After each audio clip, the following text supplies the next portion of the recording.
Buongiorno cari amici e benvenuti anche oggi nel canale vostro Marietto Veneziano. Bene, da come avete visto al titolo, oggi parleremo di cose nuove, cose vecchie, perché vorrei raccontarvi alcuni aneddoti, alcune storie e alcune cose che alcuni personaggi sul tubo hanno, come si dice, divulgato, che sono corrette e ci potrebbero servire a noi nel presente e nel futuro. Ma prima di fare questo, il vostro Marietto Veneziano vi chiede di iscrivervi al canale di The Garda e del vostro Marietto Veneziano, di venirci a trovare nei nostri gruppi Facebook e a lunedì sera anche in Telegram, perché alle 20:30 abbiamo un percorso esoterico tenuto dal The Garda e Marietto Veneziano, e in più se vi scappa anche un super like è sempre ben accetto.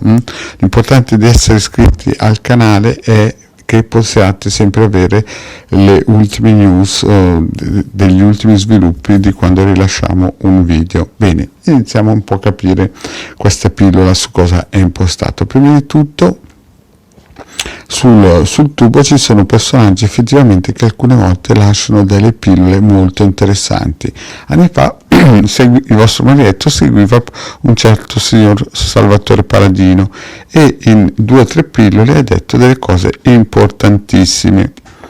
La prima cosa che sembra banale era che lui diceva: sapete, quando in montagna alle mucche mettono il campanaccio non è solo perché serve per farle ritrovare, ma serve anche perché alcune volte arrivano dei geni e le spingono giù dai dirupi, e alcune volte i contadini si sono trovati tutte le mucche cadute dai dirupi e le sono perse. E visto che una volta le mucche erano come l'oro fino al 1700, fin quando praticamente dagli Stati Uniti non sono cominciati ad arrivare la carne, dovete pensare che fino al 1700-1800 per i contadini praticamente le mucche erano sacre come lo erano in India. E quindi già in quel periodo lì, in un certo senso, la Chiesa di Stato aveva inculcato degli insegnamenti corretti. Poi sempre il signor Paladino in un'altra pillola spiegava giustamente che quando ci sono i funerali le religioni di Stato continuano a suonare le campane per allontanare i geni cattivi che si radunano dove c'è la morte. E anche in questa cosa qui il signor Paladino ha detto le cose in modo corretto, e bisogna dire che aveva una conoscenza esoterica veramente importante.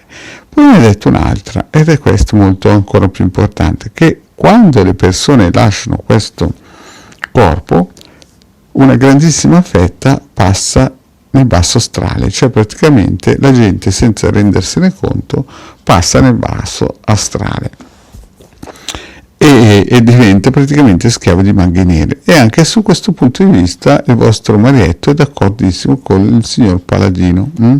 Quindi Paladino aveva una bellissima conoscenza esoterica e la divulgava gratuitamente, ed era interessante ascoltarlo alcune volte. Su altri punti non sono per niente d'accordo, ma su questi punti a livello esoterico aveva pienamente d'accordo. Oggigiorno però il Paladino è andato a, come si suol dire, un'altra dimensione, e girando e rigirando vedo invece che ci sono altri guru che praticamente hanno tantissimi seguiti, però hanno perso quello smalto, quella scintilla che aveva questo personaggio molto importante, cioè il Paladino, no? E danno consigli a destra e manca e fa rabbrividire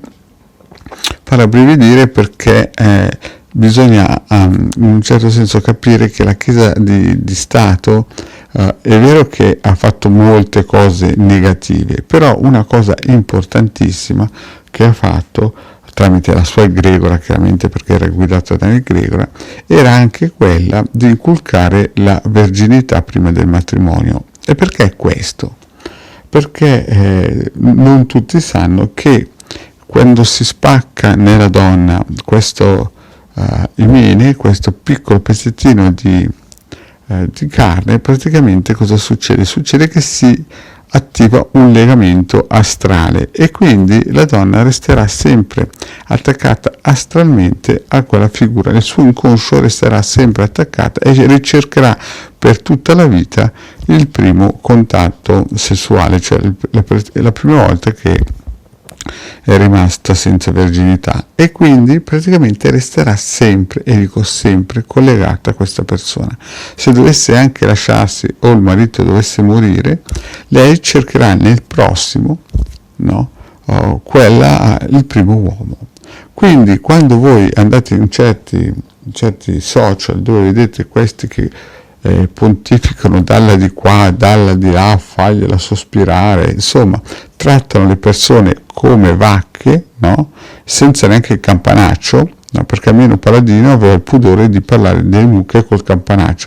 Questi trattano le persone come se fossero prima di tutto ignoranti e poi come se fossero proprio dei pezzi di carne. Quindi, cari amici, il problema cos'è? È avere la conoscenza, perché al di là di tutto, come diceva Osho, il peccato originale non è Adamo ed Eva, ma è l'ignoranza. E quindi, come diceva Paladino, molte persone, ascoltando certi pifferai magici, stanno praticamente scavandosi la fossa con le proprie mani e si stanno dirigendo nel dirupo astrale, dove è difficilissimo uscire. Allora il vostro marietto vi ha già spiegato che ci sono dei riti propiziatori che aiutano come si suol dire, cercare di sviluppare, diciamo così, sviluppare delle nuove prospettive, ma anche delle prospettive di conoscenza e delle prospettive di benessere. Ma questi, infatti, se voi notate, le chiese di Stato regolarmente ogni sabato o ogni domenica continuano a fare dei culti, questo proprio per rinforzare la loro egregore. Ma molte persone che sono scappate da questi, come si suol dire, da queste prigioni, che vi ripeto avevano qualche concetto corretto, no? Si sono poi buttati dalla padella alla brace e quindi sono andati in mano a guru che dicono dalla di qua, dalla di là, e il guaretto veneziano vi ha già spiegato che con l'invasione dei Vatussi questi che sono arrivati hanno portato altri geni e noi siamo scoperti, e quindi quando voi andate nelle mani di uno che magari a livello materiale vi sembra che vi possa in un certo senso difendere, magari questo qui è passato da una Vatussa ed è infestato da geni, e quindi voi automaticamente oltre il danno anche la beffa.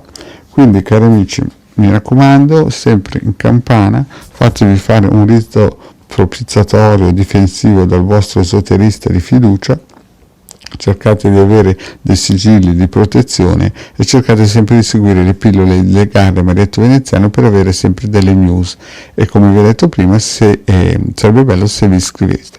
Detto questo, al canale intendo dire, detto questo, il vostro Marietto vi saluta e vi ringrazia e vi chiede di venire anche nei nostri gruppi Facebook. Grazie cari amici e alla prossima, ciao.